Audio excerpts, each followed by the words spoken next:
Биз устазыбыздан көп уктук, азыр ибара окудук. Ошондо биздин устаз Шейхул Ислам Мухаммад Тахи Аль-Усмани хафизахуллах ва рааху, ал киши азыр деле бар, Алла таала өмүрүн узун кылсын. 80ден ашып кетти. Устаз көбүнчө атасынан бир риваят бизге көп айтты сабактарда. Азыр деле айтат, атасы дагы ушул санатта бар. Азыр окудук. Ан шейх Кази муфти Мухаммад Тахи Аль-Усмани хафизахуллах, ан валидихи шейх Мухаммад Шафи, муфти Мухаммад Шафи рахматуллах алейх. Ошол муфти Шафи рахматуллах алейх атасынын бир окуясын көп айтат устаз. Баарыбыз үчүн сабак. Бул муфти Шафи рахматуллах алейх ошол убакытта Девбандтын чоң алымы болуп турган, муфтиси болуп турган. Девбанд ошол убакытта Хиндустан, азыркы дүйнөнүн жарымы мусулмандар жарым жашаган чөлкөн болгон. Ошол убактагы Индия, азыркы Афганистан, азыркы Иран, Пакистан, Бангладеш, Бирма, Шри-Ланка бүт бардыгы топтолуп бир эле болгон Хинд деп турган. Ошол Хинд болуп турган учурдагы бүткүл мусулмандардын үстүнөн турган чоң аалым муфти Шафи рахматуллах алейх. Ошонун баласы биздин устаз Шейхул Ислам Мухаммад Тахи Аль-Усмани хафизахуллах. Ошол устаз айтат, атамды бир адам, бир даватчы адам түш көрүптү дейт. Даватчылардын бир чоң аалым аулиясы түш көрүптүр. Түшүндө устаз айтат, атам сабак берип атыптыр дейт. Элди отургузуп алып, досканы коюп, доскага жазып атат дейт. Жазганда доскага биринчи бир тамгасын жазды дейт. Бул эмне десе бир деп айтты дейт.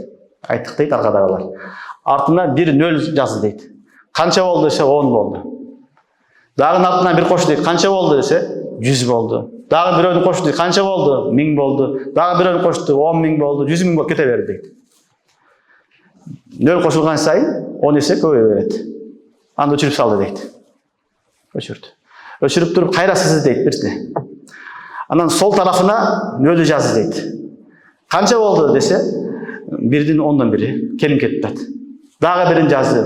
1-дин 100дөн бири, 1000ден бири, 10.000ден кете берет. Кайра өчүрдү дейт. Анан айтты дейт, мына ушул биринчи жазгандагы тарыйка 0ду кошкон сайын кошулуп атабы деди. Бул мына ушул сүннөт тарыйкасы дейт. Сүннөт жолу ушул дейт. Сүннөт менен амал кылдың, ошол эле көрүнүш. Туура кетип атасың сүннөт жолу менен. Сага 10 эседен чогуп кете берет. Көбөйө берет амалы. Экинчи тарыйкасы бидат тарыйкасы дейт.